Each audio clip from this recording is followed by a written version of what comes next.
10 veces 10, un podcast de más de 100 años. Juan Manuel Daganzo.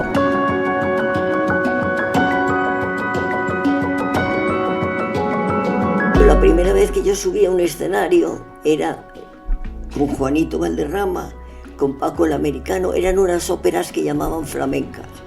Pero la primera vez que un espectáculo iba y fui de primera bailarina fue con 16 años con Juanita Reina, en el Teatro Fontalba.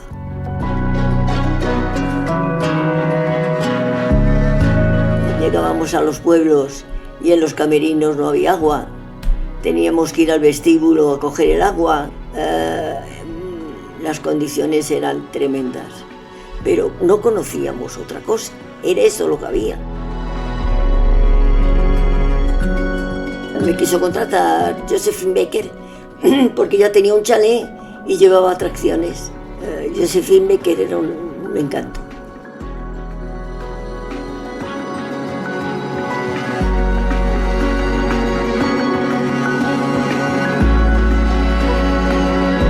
Si a día de hoy existe una figura de referencia dentro del baile en España, es sin duda María Paz Tomás Llori. Conocida como Pacita Tomás, a sus 97 años es una referencia para varias generaciones de bailadoras y bailarinas y quizá la última superviviente de una de las etapas más brillantes de la danza española y el flamenco. Pacita Tomás llevó el baile español por todo el mundo, conoció a figuras míticas como Marlene Dietrich o Josephine Baker, fue una de las estrellas en el Moulin Rouge de París, bailó para la realeza, la aristocracia europea y para las más altas personalidades de todo el planeta y ha dejado un legado reconocido en el mundo del baile. La madrileña Pacita Tomás fue una referencia del baile español en la década de los 50. Fue primera bailarina junto a grandes de la copla como Juan Valderrama, Marifé de Triana o Juanita Reina. Alcanzó su consagración con Manolo Caracol en el mítico espectáculo La Copla Nueva que arrasó en los años 50. Participó en varias películas y fue pionera en grabaciones discográficas. Toda una vida dedicada a la música y al baile.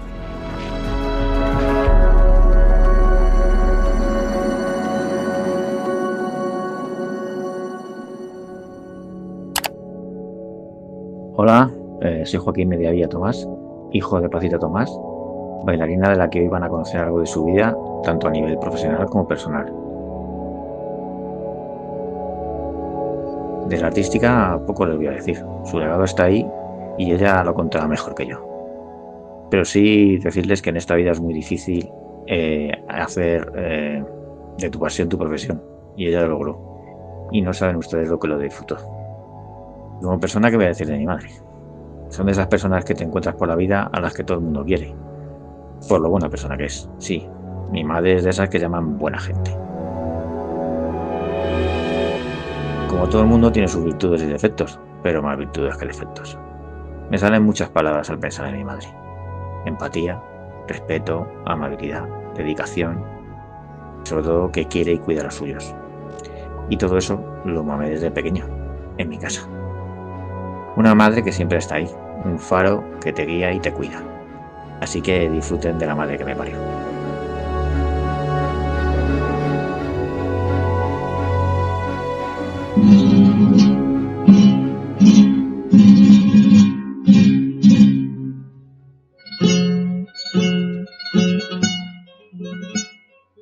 Ole, así se toca justito Badajoz.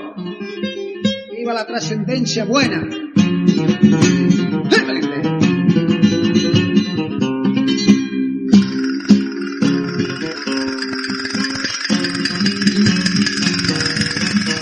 Vamos allá, Pacita.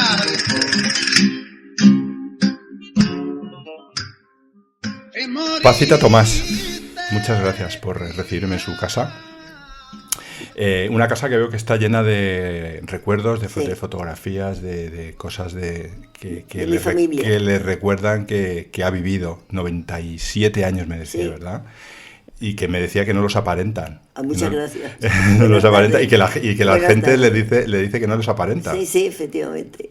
¿Cuál es el secreto para estar así a los 97 años? No lo sé, porque tampoco hago nada, ni a veces ni crema para dormir. No lo sé. De todas las formas, he disfrutado mucho de mi profesión, de mi vida, y cuando acabó el baile porque mi marido falleció, pues también he disfrutado de mi otra vida, que es familiar. O sea, el secreto está en disfrutar de la vida. Y salud, tener salud. Que hasta ahora, pues un día me levanto y me duele una pierna y otro día me duele un codo, pero vamos, para mi edad bastante bien estoy. Así que salud es lo importante. Veo en la habitación donde estamos que hay muchos recuerdos, muchas fotos, cuadros que las recuerdan, pues lo que ha sido una bailaora, una bailarina durante muchos años. Sí. ¿Recuerda cuando sintió esa llamada del arte? Desde niña. La vocación la he sentido, pues no había cumplido los 8. Y que mi padre le trasladaron a Reus, estaba trabajando en construcciones aeronáuticas, y allí hacían festivales y yo bailaba porque mi padre sabía un poquito bailar y me enseñaba, pero no empecé a tomar clases hasta que no terminó la guerra. Pues tendría ya 10 años o más. Pero fue su padre quien la animó al baile, ¿no? Sí, mi padre y mi madre. Bueno, antes de nacer mi padre decía si era chico torero y si era chica bailadora. O sea que ha habido mucha afición en mi casa.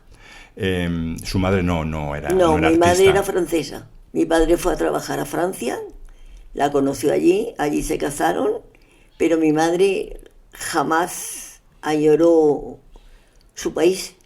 Se adaptó perfectamente a España, comidas españolas, todas las costumbres.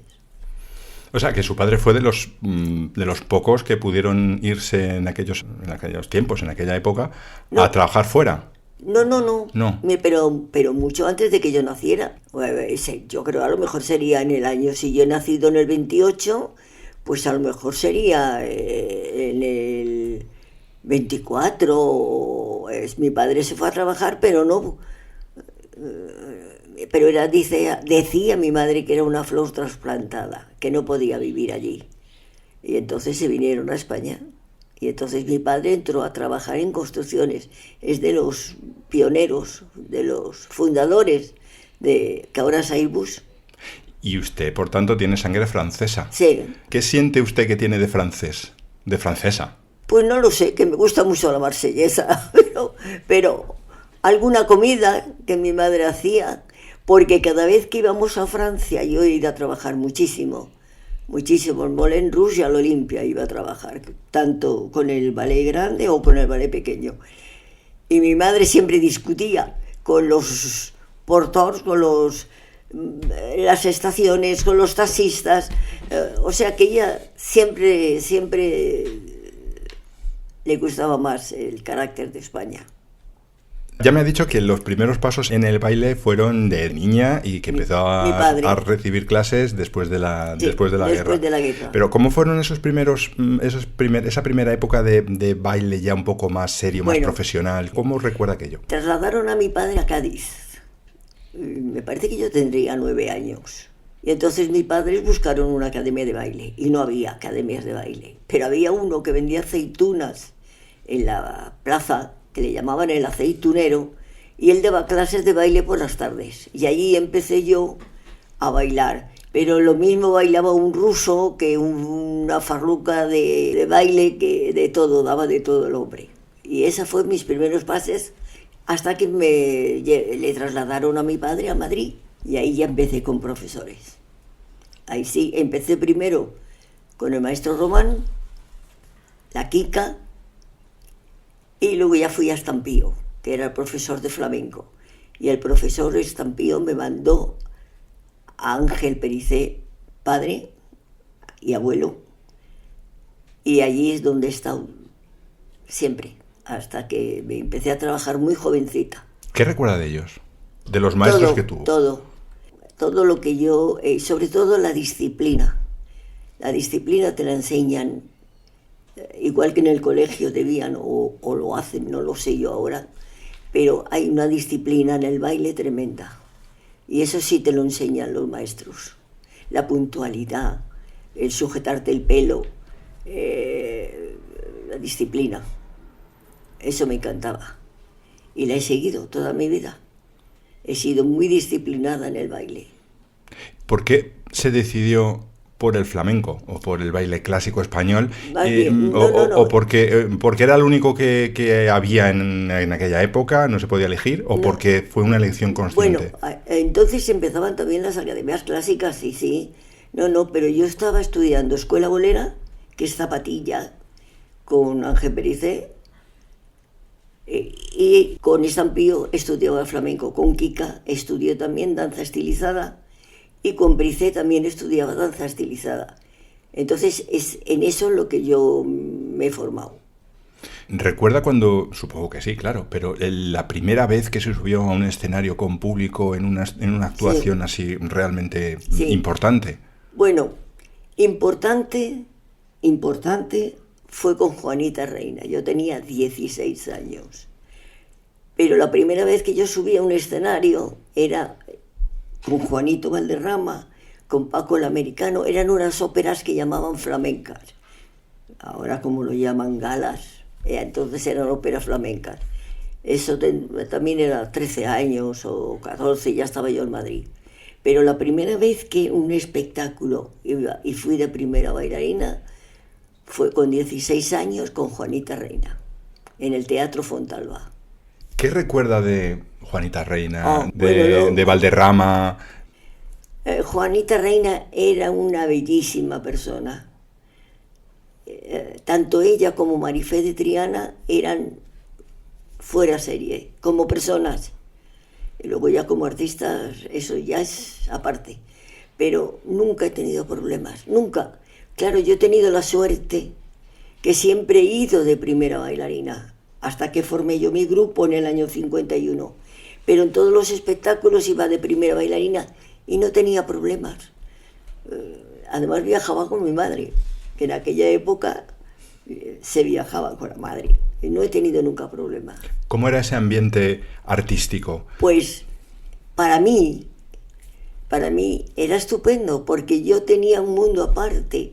O sea, yo tenía el contacto justo con la gente de la compañía, viajaba con mi madre, salía con mi madre, y no salía.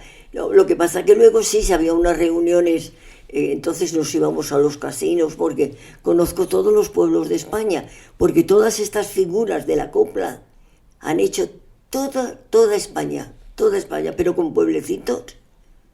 Entonces, una tournée duraba con dos funciones diarias, sin tener contrachapado en el suelo, que eran maderos. Bueno, luego te contaré la anécdota que me pasó, que me caí al foso. Cuéntela. Pero eso fue ya con Manolo Caracol. En el año 51, que es cuando yo formé mi grupo, yo ahí conocí a mi marido, porque mi marido estaba con Mariemma. Yo debuto en un local que se llama Villarrosa, perdón. Estaba a las afueras de Madrid, que está Hortaleza ahora, que es una maravilla aquello, pero donde pasaban las figuras, Xavier Cugat, gente muy importante. Y yo debuto en el ballet. Pero en los ensayos, un bailarín se hace daño en una pierna. Y mi marido estaba trabajando de primer bailarín con Mariemma. Y vino a descansar. Y entonces la profesora Luisa Pericé, que era la hija de don Ángel, que también la debo muchísimo, me corrigió muchísimos defectos. Luisa me dijo, bueno, pues para estos 3 meses que tienes aquí de contrato y ha venido de descanso Joaquín, te va a hacer el favor de mañana debutar en el puesto de este chico. Y cuando vino, pues nada, llegó el amor y se quedó hasta que ha muerto. No ha habido ni otro novio, ni... Él ha sido todo para mí en la vida. Un verdadero amor, entonces. Sí. Bueno, pues entonces nos contrata Manolo Caracol, porque se separan Lola Flores y Manolo Caracol, y Caracol saca a la hija. Y ahí va yo, bailando con el grupo, pero también bailando a Manolo. 2 funciones diarias. Y en el puerto de Santa María llegamos, y como eran tablones, no había contrachapao, ni micro para nada. Entonces, claro, como yo hacía un bolero, que es en Duende y Misterio del Flamenco está el bolero que bailo. Y yo bailaba un bolero y yo buscaba las tablas blandas para botar. Entonces delante había estado Ricciardi, me parece que se llama, era un mago, que creo que viene ahora, era argentino. Y él había abierto una tabla grande para hacer los trucos.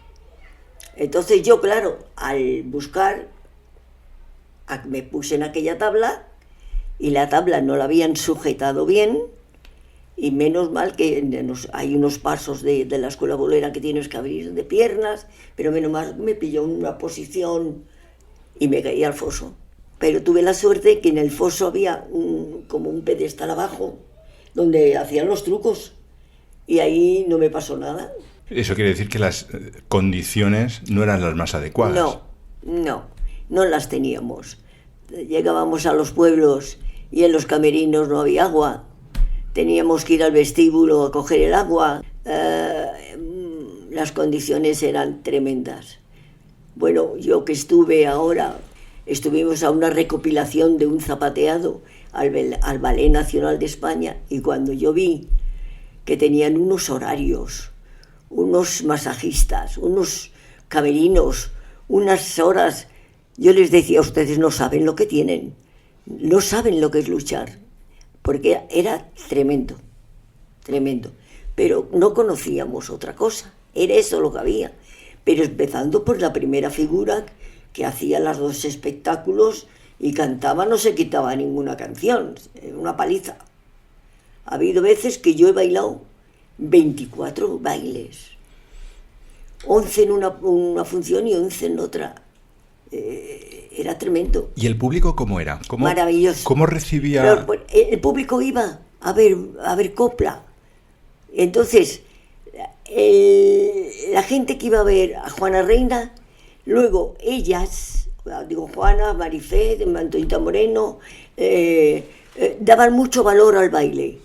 Entonces, si ellas llevan un poco más grande que tú la letra, te anunciaban en la puerta del Teatro Calderón, entonces eras muy valorada. Y el público, como iba, también te valoraba.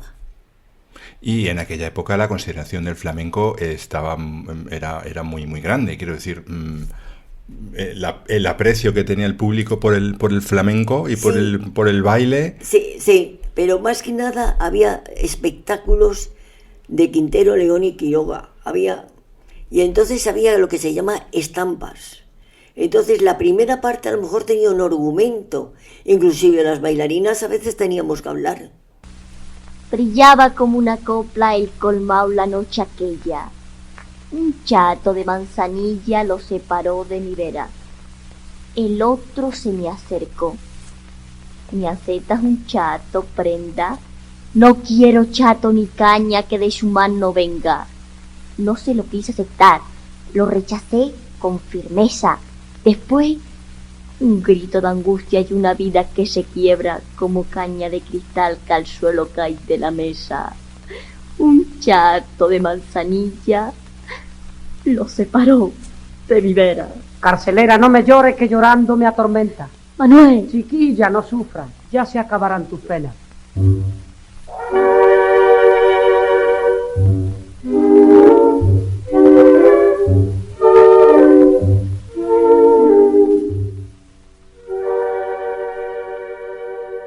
Y luego la segunda parte ya eran números como variedades o espectáculo de variedades, que es donde había un cómico, había una pareja acrobática.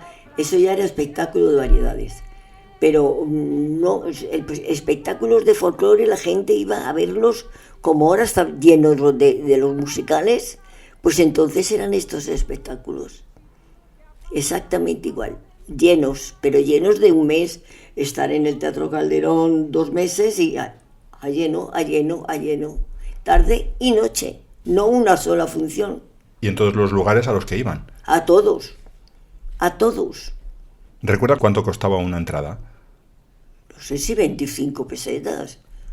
Que era una fortuna. Hombre, pero vamos, En realidad, a lo que ganábamos nosotros, sí, podría costar eso más o menos, no lo sé. Ha comentado que abrió su propia compañía en el año 51. Sí. Previamente tuvo una trayectoria. Sí, estuve fuera de España, yo trabajando sola. Y es cuando vine, es cuando formé el grupo. ¿Cómo era ser mujer y trabajar en el espectáculo? Trabajar como bailarina, como baila ahora. Yo no he tenido ningún problema. Esa es una de las cosas que muchas veces aclaro. Yo no he tenido ningún problema. Tampoco hemos tenido problema con la homosexualidad. Nunca. Puede que fuera del teatro sí la hubiese. Pero dentro de las compañías nunca ha habido... Yo no he tenido nunca. He estado siempre feliz. Pero eso significa que había un ambiente mucho más libre. Total. Entre nosotros éramos admitidos de todo, de todas las razas, de todas las sexualidades, no había problema. Ahora, a partir de ahí a la calle, eso ya era otra cosa. Pero no había problema. Había mucha vigilancia por parte de las autoridades, vigilancia sí. En el sentido de mirarles con lupa y decir, a ver lo que está haciendo este o esta, a ver... Eso yo no lo sé. Pero lo que sí sé es la censura. Eso era tremendo. Lo mismo la censura en teatro que en televisión. Vamos, yo he ido a Televisión Española a bailar con el grupo y llevar un escote con unos tirantes y ponerme una rosa así de grande o ponerme un tul o ponerme un pañuelo. Y eso sí ocurría también en el teatro, que el día del ensayo general te tenías que poner toda la ropa, vamos, una bata de cola más tapada no puede ser. Y te lo tenías que poner porque la censura te lo tenía que ver. Eso sí. O las letras. Eso también han tenido que cambiar muchas letras. Eso sí, la censura en eso sí. Y trabajar era bastante dificultoso, bastante incómodo, no sé. Bueno, para mí uno se acostumbra a todo eso. Yo no, para mí no ha sido incómodo. Es que yo he trabajado con todos... No he tenido problema, no le puedo decir que yo haya tenido problema. ¿Y la consideración fuera de España respecto a su arte? Yo sola estuve en París, en Bélgica, en Copenhague, en Noruega. Se me puso mi madre, volví a Copenhague, se puso mi madre enferma y regresé. Y ya cuando yo regresé, ya formé en mi grupo en el año 51, que es cuando más he viajado con el grupo. Con el grupo he estado en Europa, en todos los sitios. Y siempre me ha ido muy bien, inclusive en el Moulin Rouge, que salía detrás de nosotros, el Can-Can, allí había una tablilla y yo llegaba y cada día estaba en un sitio, porque había una vedette. Por ejemplo, Marlene Dietrich, ella sola salía a la segunda parte, pero luego hay una vedette que llaman vedette americana, que es la que cierra la primera parte. Eso en el Olimpia no tuve problemas, porque yo cerraba la primera parte y la segunda parte le hacía Leo Ferrer. Pero en el Moulin Rouge, quien cerraba era el Can-Can. Claro, después de la danza española no había manera. No sabían dónde colocarnos y quitaron el cierre del Can-Can y abrían el espectáculo con el Can-Can. Y luego lo cerraban en la segunda parte. Pero detrás de nosotros no le podían poner porque la fuerza de la danza española, no nosotros, cualquiera que fuera de danza española bien hecho, allí era un éxito. En el Olimpia no tuve problema porque no había nadie detrás de mí. Yo cerraba con el grupo. Y luego hice pues todos los países, Alemania, en fin, todo. He trabajado casi más luego con el grupo fuera que aquí en España. Sí. Y y cuando firmé después de terminar con Manolo Caracol, que terminé, estuve año y medio, entonces formé un grupo en el año 53, grande, 10 personas. Y estando en Rex, que entonces era un sitio maravilloso de Madrid, vino Antonio a contratarme, que él era cuando iba a debutar, que debutó en el año 53. Me ha sorprendido porque ha hablado de Marlene Dietrich. Sí. Que es un mito. Sí. O sea, es un Petula nombre... Clark, es- Petula Clark, Marlene Dietrich, espérese, Leo Ferré, Josephine Baker, Jack Blair, también. Todas estas figuras que le nombro. ¿Las conoce usted? Claro. Ujú. Me quiso contratar Josephine Baker porque ya tenía un chalet y llevaba atracciones. Entonces yo cerraba la primera parte, que había atracciones acrobáticas, cómicos, y yo cerraba, pero luego esas figuras, ellas solas, hacían la segunda parte. Es como se hacía fuera de España. Josephine Baker era un encanto. Gloria Lasso, ella fue en Bélgica, que trabajamos con ella. Las personas que iban a ver, los espectadores o el público en general o los ciudadanos de los países a los que visitó usted, ¿cómo veían España desde la lejanía? Políticamente mal, pero después como país les encantaba y como baile también. Me ocurrió un caso en Rotterdam, y yo estaba en un teatro que se llamaba el Teatro Tuchinski. Allí no había nada más que una orquesta maravillosa, y un día viene el empresario y nos dice que íbamos a hacer una matiné para niños. Y dijimos, madre mía, un teatro lleno de niños, la que se va a formar. ¡Qué responsabilidad! Ni una mosca. Fue impresionante. La educación de esos niños, impresionante. Ese es un recuerdo que guardo.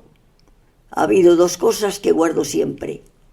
Una es bailando el intermedio de Goyescas entre todas las... En el Teatro Calderón, la señora de Franco, doña Carmen, daba un festival por la mañana. Entonces, todas las figuras de la copla, todo el mundo. Y todo el mundo hacía flamenco, danza estilizada, y yo bailé una cosa muy lenta, el intermedio de Goyescas.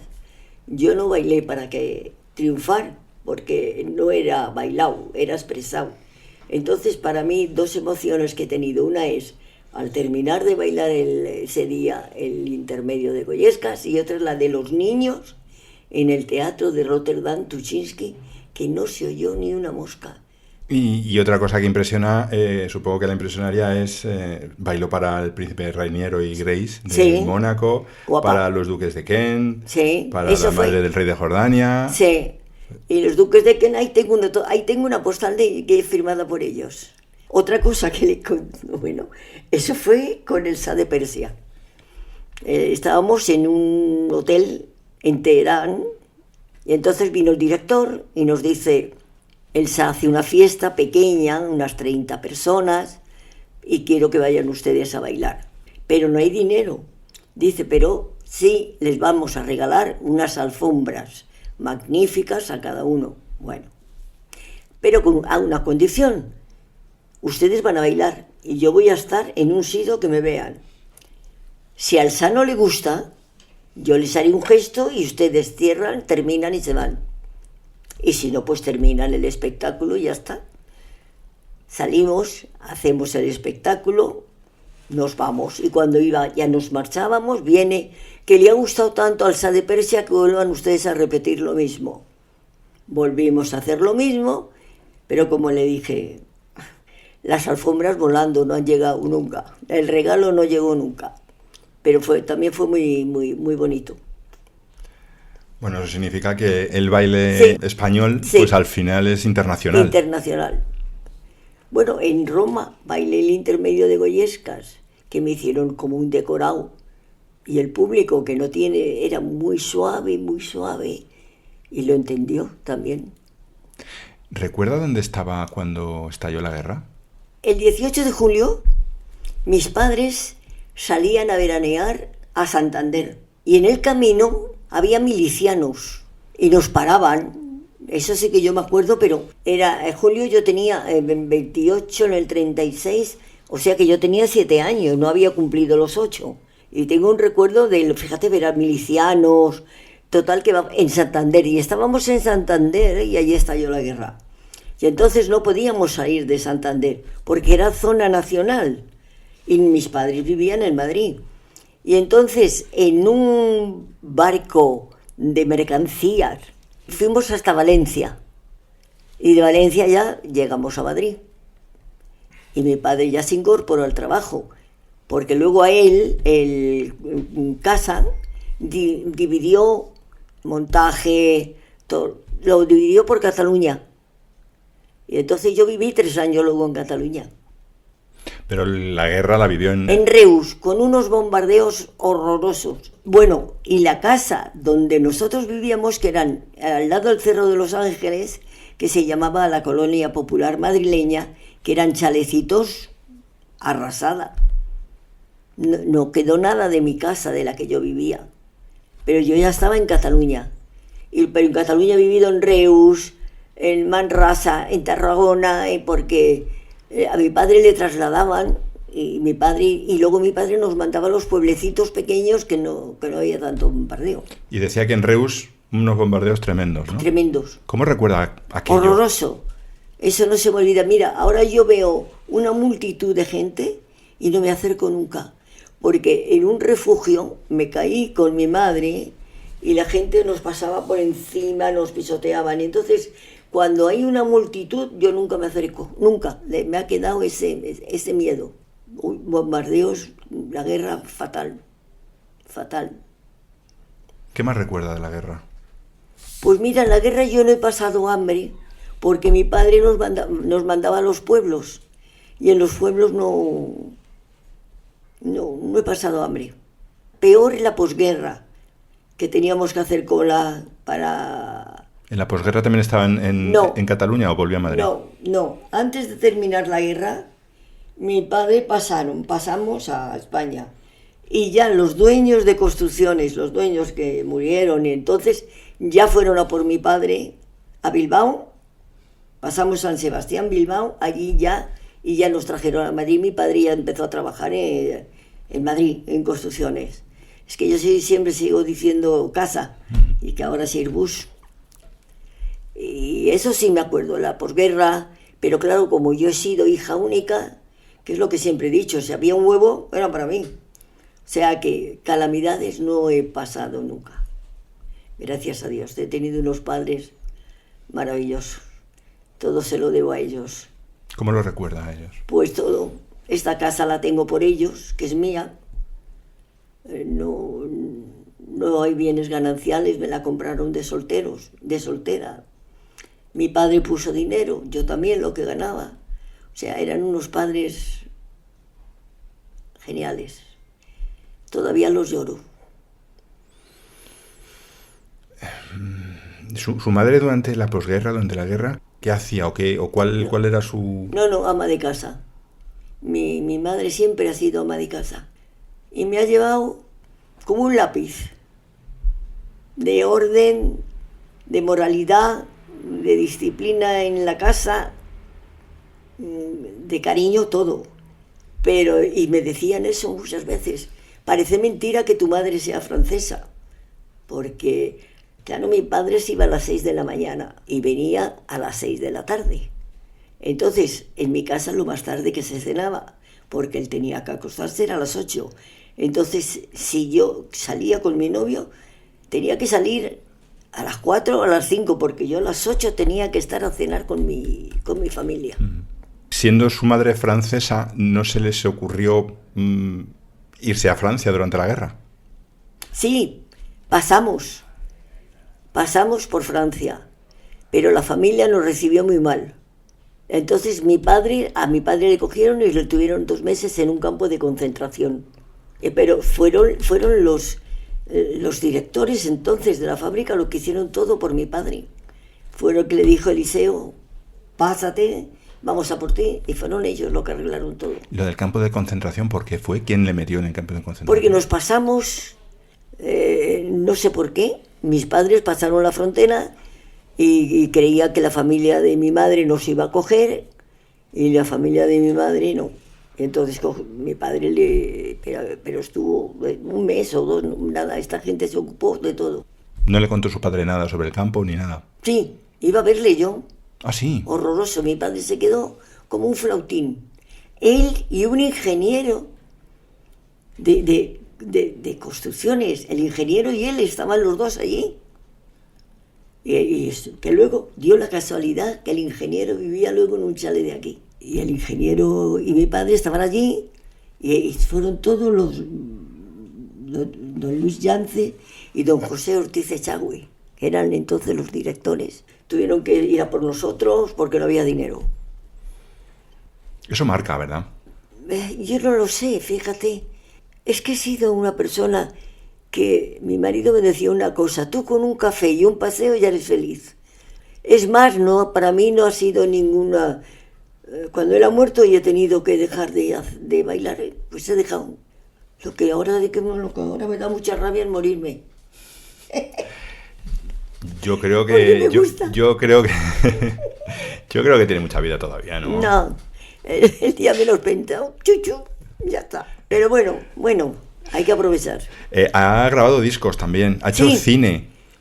Cine poco, pero hice Duende y Misterio del Flamenco y El Padre Pitillo con Valeriano León, que yo creo que eso fue en el 54. Fíjate. Yo creo que El Padre Pitillo fue en el 52. Lo de Duende y Misterio del Flamenco sería en el 51, que estaba yo con Manolo Caracol, hice el bolero, y entonces Héctor Levy quería que hiciera flamenco, pero que tenía que irme a Cádiz. Y yo no podía porque tenía que irme de turné. Y después hice un pequeño papel en María de los Reyes. Y luego discos, sí, he hecho una barbaridad. Muchos. En el año, eso yo creo que fue en el 54. Yo creo que fui de las primeras que hice discos. Ahí tengo unos. Porque usted cantaba. No. Yo cantar nada. Recitaba. Recité en un disco de Valderrama. Un poquito. Porque es que antes, es lo que te conté antes, las bailarinas teníamos que hablar. Porque como era un argumento, pues las bailarinas teníamos que hablar. Y algunas cantaban, y algunas hablaban muy bien. ¿Y el mundo del cine cómo era? ¿Cómo lo recuerda usted? Yo estaba trabajando en el Teatro Calderón de Barcelona. Y estaba rodando la película del Padre Pitillo en la sala de fiestas del Teatro Calderón. Yo rodé un día, nada más. Entonces, todo eran atenciones. Entonces ahí me pasó una cosa muy curiosa. Nada más lo rodamos después del espectáculo, de noche, de madrugada, porque nosotros estábamos trabajando 2 espectáculos arriba en el teatro. Entonces lo rodó porque era una sala de fiestas. Entonces dice: quiero el pasodoble Gallito, Tus alegrías, con la entrada de Joaquín. Joaquín entonces era mi novio, que hacía un trozo de farruca. Y se pasó todo el tiempo: Joaquín, ¿tú llevas faja? Porque Joaquín tenía una cintura muy delgadita. No, yo no. Y bueno, total, que rodamos, acabó, me pagan, todos cobramos. Y cuando estrenan la película en Madrid, le digo a mi padre: papá, vete a verla, que ha quedado muy bien el pasodoble, la farruca y las alegrías que bailo yo. Y cuando va mi padre a verla, está El Padre Pitillo, el trozo de farruca de Joaquín y mis alegrías las habían quitado. Sí. Y mi padre me dice: pero hija, si tú no bailas. Digo: ¿cómo que no bailo? Si me la han pasado. Pero en ese momento el ambiente era estupendo porque todo era para nosotros. No había nadie más. Nada más era bajar del camerino de arriba abajo. Y rodamos esa noche. Y lo de Duende y Misterio también estaba sola. ¿Y ahora se baila mejor, sí, peor? Sí, no, mejor.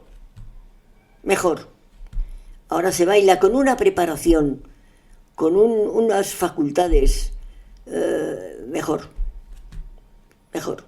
Eso no se puede discutir. Con una técnica impresionante. Es más, a veces dices: olvídate de la técnica.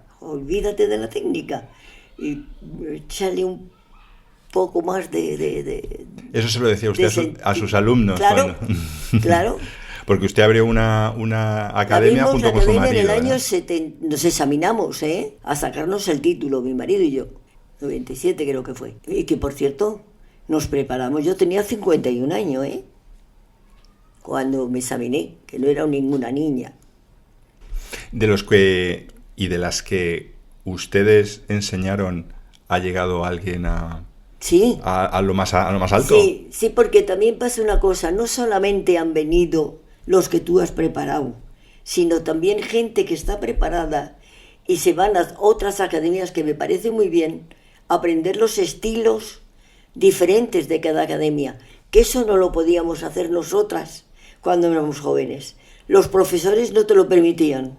Entonces hemos tenido gente que ahora son profesores en el conservatorio, y gente del conservatorio ya, y ahora una de ellas es directora. Si yo, en el caso improbable de que quiera ser bailarín, ¿cuál es el consejo que daría después de toda su experiencia? Lo primero es la afición y tener luego facultades para poder ser bailarín, porque no todo el mundo puede ser bailarín, ni todo el mundo puede ser bailarina. Luego hay un sentimiento, es que es mucho lo que tiene el baile. Pacita, ¿cómo ve su vida cuando echa la vista atrás? Volvería a hacerla. Alguna cosa corregiría, pero es que he sido una mujer que he sido feliz porque me acostumbro un poco a lo que tengo. Por ejemplo, yo he dejado de bailar y no he añorado el decir, ay, que tengo que ir a... qué pena, no. Si pena no poder bailar es por no poder bailar, pero no por los aplausos ni por esto que usted me está haciendo, no. A veces el ego lo puedo tener, ¿cómo no? Pero no hasta el extremo de decir... Yo he sido muy, muy feliz en todo, de soltera, de casada, de viuda, no tanto, pero bueno, pero tengo mi familia, tengo mis amigas, y eso también es vida, mientras pueda. ¿Ese es el secreto para llegar a esta edad? La interacción social, sí. El tener amigos, el tener a gente alrededor, sí. El estar contento con lo que uno tiene. A veces por las tardes me da un poco de bajón cuando estoy solita, pero luego se me pasa. ¿Tiene miedo a lo que viene? Lo que viene, que es... a la enfermedad. A la enfermedad. Terrible. Es una obsesión la que tengo. Es que me duele una uña y ya estoy... Que ya viene. Espantoso. ¿Y a que se acabe? Mucho, porque no quiero que se acabe, porque yo disfruto mucho de todo. El salir a comer con mi familia, el salir con mis amigos, el que hoy me he ido a hacerme las uñas, disfruto. Sé que cada día voy a menos, cada día menos, pero mientras pueda hacer eso voy. Pero en cuanto me veo un día que, ay, ya está aquí, y eso sí, mucho miedo. Pacita Tomás, yo le agradezco mucho que me haya recibido en su casa. Yo encantada. Si mi conversación te sirve... Sí, que ha compartido usted su experiencia, sus recuerdos... Y hay tanto porque como son 97 años y he empezado a trabajar muy jovencita, de solista, después con el ballet, luego de maestra y luego de jubilada, porque ya estoy jubilada, entonces con una jubilación de risa, pero estoy. Pacita Tomás, muchísimas gracias de nuevo. Gracias. Y siga igual de vital y igual de guapa. Muchas gracias.